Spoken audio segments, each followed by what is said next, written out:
Hello friends, welcome to Nand Kishore classes. आज हम sphere के फॉर्मूला पढ़ेंगे, स्फीयर और इसके साथ ही हेमिस्फीयर भी। तो बड़े ध्यान से देखिएगा। सबसे पहले देखते हैं कि स्फीयर क्या होता है।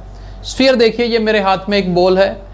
तो किसी भी तरह की बॉल जो है, चाहे वो कोस्को की बॉल हो, बास्केटबॉल हो, वॉलीबॉल हो, जो हम खेलते हैं रूटीन में, तो इस बॉल को हम क्या बोलते हैं? स्फीयर बोलते हैं। अक्सर हम जब बोर्ड पे ड्रॉ करते हैं तो इस तरह से ड्रॉ करते हैं, जो कि दिखने में एक सर्कल लगता है, क्योंकि बोर्ड 2 डायमेंशनल प्लेन है जबकि स्फीयर 3 डायमेंशनल है।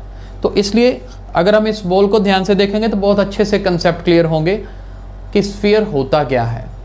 अब देखिए, स्फीयर में हम फॉर्मूला की बात करें तो यूजली हम curved surface area, total surface area और वॉल्यूम की बात करते हैं। यहाँ पर देखो, ये बॉल जो है ये पूरी की पूरी कर्व्ड है। ये पूरी कर्व्ड है तो मतलब ये सारा एरिया ही कर्व्ड है ना। तो सारा एरिया कर्व्ड होने का मतलब कर्व्ड सरफेस एरिया। तो यहाँ पर स्फीयर के केस में चाहे वो कर्व्ड सरफेस एरिया हो चाहे टोटल सरफेस एरिया हो, दोनों की बात करें तो दोनों सेम ही होंगे, क्योंकि सारा का सारा एरिया ही कर्व्ड है। इसलिए हम बात करेंगे सरफेस एरिया। सीधा मैं वर्ड यूज कर रहा हूँ, स्फीयर का सरफेस एरिया, यानी कि ये पूरा जो सरफेस हमें नजर आ रहा है इसका एरिया कितना होता है जी? 4πr²। ये फॉर्मूला याद रखना है, 4πr² होता है।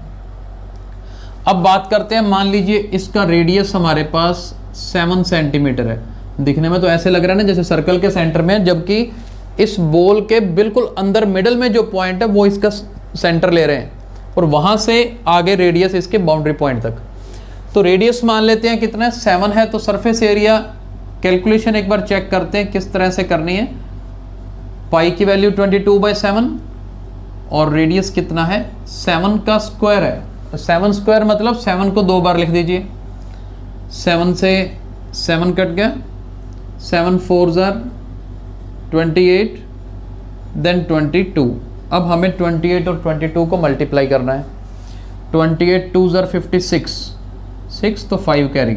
अगेन 28 2 56, 56 प्लस 5 61, यानी कि 616 सेंटीमीटर स्क्वायर। तो इस तरह से स्फीयर का सरफेस एरिया निकालते हैं। अब चलिए बात करते हैं इसके वॉल्यूम की। अगर हमें स्फीयर का वॉल्यूम निकालना हो तो कैसे निकालते हैं? बड़े ध्यान से देखिएगा। वॉल्यूम निकालने का फॉर्मूला होता है, volume of sphere is 4/3 πr³।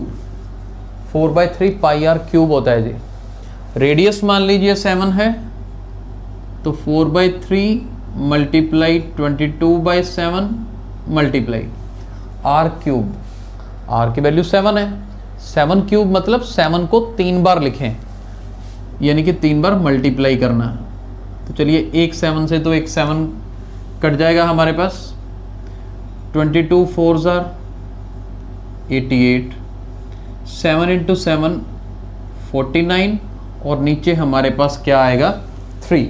अब हमें सिर्फ इन दोनों को मल्टीप्लाई करना है, और इनको मल्टीप्लाई करके, अब 88 को 49 से मल्टीप्लाई करेंगे तो हमारे पास इसका आंसर कितना आएगा जी? 4312 डिवाइड बाय 3, और क्योंकि वॉल्यूम है तो सेंटीमीटर क्यूब लगाएंगे जी। ठीक है जी। कैलकुलेशंस बिल्कुल आसान है, कोई मुश्किल नहीं है। मेन जो हमारा मकसद आज है, फॉर्मूले याद करने हैं हमने, फिर जो वैल्यू गिवन हो उसको पुट करके कैलकुलेशन करनी कैसे है। ये तो बात थी स्फीयर की, जिसका हमने सरफेस एरिया और वॉल्यूम पढ़ा। अब बात करने वाले हैं हेमिस्फीयर की। चलिए, अब हेमिस्फीयर देखिए। हेमिस्फीयर मतलब ये देखिए, मेरे पास एक स्फीयर था, ये बॉल है पूरी। अगर मैं इस बॉल को बिल्कुल सेंटर से काट दूं और इसके 2 हिस्से कर दूं तो वो दोनों हिस्से हेमिस्फीयर बनेंगे। जैसे कि ये देखिए, ये मैंने उस बॉल को काट दिया और इसके 2 हिस्से बना दिए, तो ये एक हिस्सा मैं अपने पास रख रहा हूँ, और ये क्या है? अब हेमिस्फीयर है। तो हम हेमिस्फीयर की प्रॉपर्टीज बड़े ध्यान से पढ़ेंगे।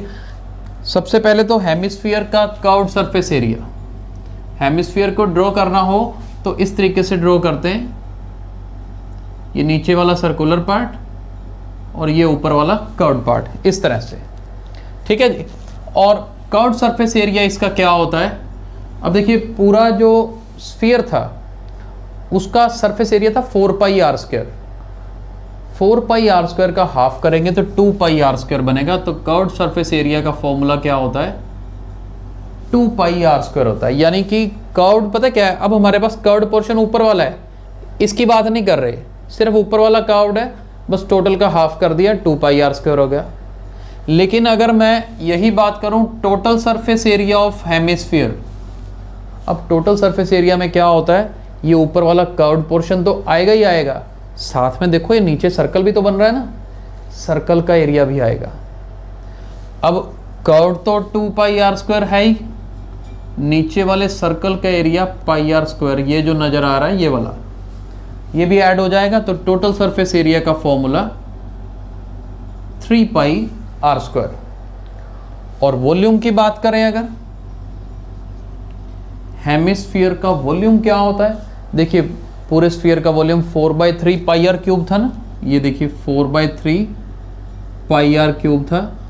अब ये उसका हाफ कर देंगे, हाफ करेंगे तो देखो 2 से काट देंगे 4 को, तो वॉल्यूम का फॉर्मूला बनेगा 2/3 पाई आर क्यूब। तो ये हमने फॉर्मूले पढ़े, हमने हेमिस्फीयर को अच्छे से समझा कि हेमिस्फीयर दिखने में कैसा होता है, कैसे स्फीयर को काट दें तो वो हेमिस्फीयर बनता है। ऊपर वाले सरफेस का area curved surface area, circular को मिला दिया टोटल सरफेस एरिया, और वॉल्यूम जो है पूरे स्फीयर का हाफ होगा। अब जैसे उसमें हमने कैलकुलेशन किया आर को 7 पुट करके, इसी तरह से कोई भी रेडियस की अगर वैल्यू गिवन हो तो उसे फिल करके हम इन कैलकुलेशंस को कर सकते हैं। लेकिन याद क्या रखना है, जहाँ भी एरिया निकालोगे तो यूनिट्स में स्क्वायर लगेगा, यानी कि सेंटीमीटर स्क्वायर, मीटर स्क्वायर, जिसमें भी गिवन हो। और वॉल्यूम है तो फिर किस में लेना होता है, क्यूब में लेना होता है, राइट। तो आई होप अब आपको स्फीयर और हेमिस्फीयर, सबसे पहले तो उनमें डिफरेंस क्लियर हो गया होगा और उनके फॉर्मूले भी याद हो गए होंगे, और उन फॉर्मूला को यूज़ करके कैलकुलेशन भी कर सकते हैं, राइट। और अगर आपको आज का वीडियो पसंद आया है तो इसे लाइक और शेयर जरूर करिए। Thank you so much.